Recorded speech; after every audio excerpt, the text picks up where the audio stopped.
For exponential function, actually, sinimulan ko to sa discussion para mas ma-appreciate na if we have, let's say, x raised to n, the derivative is nx raised to n minus 1. Let's say if we have y raised to n, so ang derivative niya will be in n, y raised to n minus 1, and then, syempre, y prime because it's implicit differentiation, diba? Derivative of y with respect to x is y prime. Then, if that is, let's say, x cubed, therefore, this is simply 3x squared kasi put the exponent going coefficient, then you have 3 minus 1, you have 2. What if we have 3 raised to x baliktad? We have a number raised to exponent. So, ibang usapan na yan. Diyan papasok yung ating study pertaining to exponential function. Okay? The common representation ng exponential is yung term na letter e. Okay? Ang e is 2.7218128. So, imbes na 2.72, ang nilalagay natin is e. So, according to our materials, if you saw exp1, that is simply e raised to 1 or simply e. Okay? Ngayon, it follows the rule of the general algebra. If you have e raised to 0, that will still be 1. Any number raised to 0 is equal to 1. So, another, let's say if you have e raised to ln of x, because they have the same base, diba? Ito yung pinaka base natin, and then the base of ln is e, nakakancel siya. So, this is simply x na lang. Kunyari, you have e raised to ln of 3. Nakakancel to. 3 na lang siya. Okay? So, yun yung tatandaan natin. It's very important kasi pag nagbigay tayo ng given and then let's say e raised to 3x, pinaderivative ko, imbes na recta derivative, simplify mo na. Okay? Another, let's say you have e raised to, instead of this, tapos na pala yan, we have ln of e raised to x. So, diba ang mangyayari dito, this will be equal to x. So, how come? Kasi ito, according to the property of ln, diba nilalagay natin siya sa unahan. And take note, ln is equal to 1, kaya x na lang siya. Okay? So, kunyari, meron tayong ln of e raised to 4x. So, this is simply 4x na lamang. Okay? Gagawin natin coefficient, then ln of e is equal to 1. Okay? And yung ruling natin that if we have e raised to a, e raised to b, we have the same base, we just simply add the exponent. Okay? So, yan po yun. Hindi lang siya applicable kay x, yung x squared, tsaka x cubed na maging x raised to 5. Kunyari, meron tayong 2 raised to x, 2 raised to y, since same yung base, pwede natin siyang i-add lamang. Lagyan for any algebraic expression. Another, if we have e raised to a divide e raised to b, same base. So, ang mangyayari niyan, that is simply a minus b. Same sila ng base, i-minus lang natin yung denominator. So, para siyang kunyari, you have 2 raised to x all over 2 raised to y. Kasi magkaparehas sila ng base. So, yung x sa numerator, ima-minus natin yung y na exponent ng denominator. Ganun siya. And, ganun pa rin, let's say you have a, e raised to a, raised to b. Exponent raised to another exponent, we just simply multiply them. Okay? So, ito, e raised to 2, raised to 3. So, hindi natin i-add yan. We multiply it. Okay?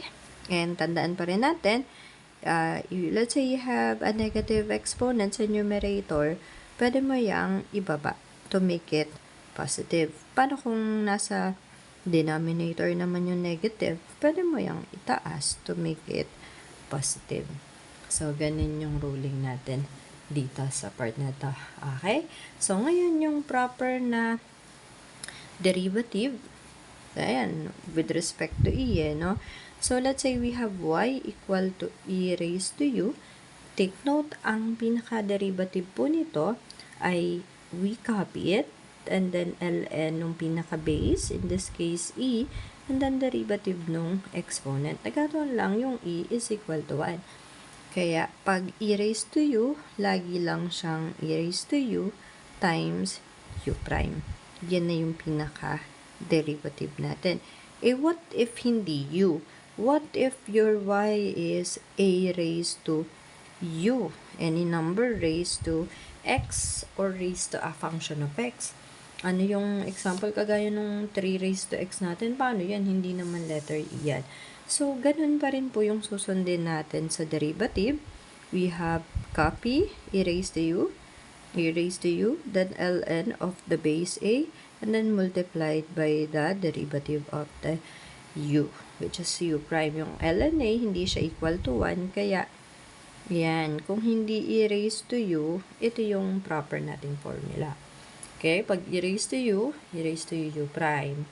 Pag a raised to u, let's say 3 raised to x, so copy ln of the base, which is 3, and then derivative of x, which is 1. Okay? So, ngayon, let's try to solve problems na nandun sa material natin. Let's say we have number 1, y equal to e raised to x. Okay? So, ito, common na din itong e raised to x. So, pag e raised to u, copy e raised to u, which is e raised to x, derivative of x is 1. So, ito ang maganda dito. Pag e raised to x at dinerivative mo siya, yung sarili lang din niya. Okay? So, yan yung tatandaan natin. Ngayon, what if hindi lang x? What if ang y natin ay e raised to 5x naman? So, ang derivative, ganun pa rin. Copy, e raised to 5x, don't forget. Then, derivative of the u, which is 5 times 1, or simply 5. Therefore, the answer here is 5 e raised to 5x. Yan po yung ating nagiging answer. Okay? For number 3 naman, let's say, lagyan natin ng konting challenge. E to the e raised to x. Okay? Ang e natin, ang u niya ay e raised to x. Then, so, pag i-derivative natin yun, diba? Simply copy e raised to x.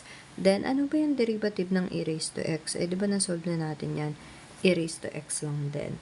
Therefore, your answer can be, parehas sila base e raised to x plus x.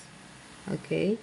Kasi nga, you have e, therefore, e raised to x plus x ang kalalabasan nito. What if ang answer ko ay e raised to x, e raised to x? Okay lang din naman, but yun nga lang, hindi pa siya simplified talaga. Ang pinaka-simplified niyan ito. Kasi, remember, in-introduce natin, if you have the same base, you simply add the exponent. So, madali lang naman, kaya i-add yun na exponent. Okay? Now, if I have here, let's say, x cubed e raised to x. So, this is two terms. X cubed and e raised to x siya. So, we're going to use the product rule, diba? Yung uv. Kung maalala niyo yan, you have u dv plus v du na formula. So, dito, if we differentiate this, write the first term. Ang first term natin, x cubed.